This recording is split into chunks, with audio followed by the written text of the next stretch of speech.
सिद्दीकी साहब पर जिस तरीके के झूठे इल्जामात लगाकर सलाखों के पीछे डाला गया और उसी के साथ आसाम के 800 घरों की जो मुस्लिम वहां रहते थे बगैर उनको सब्स्टिट्यूट और पर्यायी जगह देने के अचानक आकर उन पर टूटकर निहत्थे गरीब मुसलमानों को बेघर कर दिया गया, बुलडोजर से घर चलाए गए।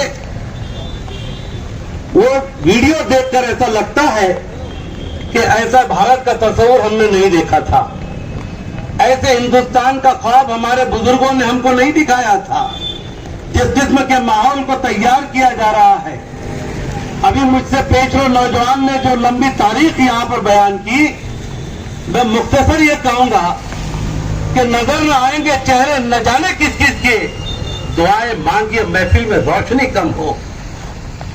मीर जाफर और मीर जिस तरीके की गद्दार वतन से लेकर अंग्रेजों से लेकर तो आज तक के काले अंग्रेजों की हुकूमत में चेहरे बदल बदल कर हुकूमतें बनी है।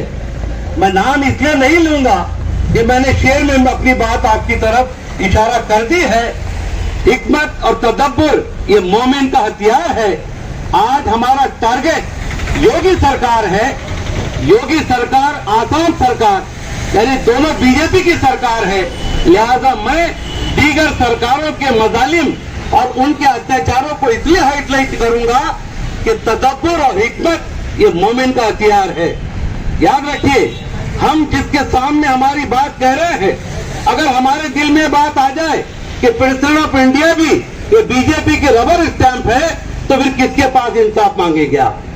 लेकिन ये डेमोक्रेटिक सेटअप है, उस सेटअप में रहकर आपको अपनी मूवमेंट को जितना ज्यादा आप चलाएंगे उतनी ज्यादा कामयाबी इंशाअल्लाह हमारे हिस्से में आएगी। हमारे नौजवानों को उनके जज्बात की कद्र करते हुए एक ही गुजारिश करूंगा, जज्बे को ज्यादा देर तक बचा के रखना।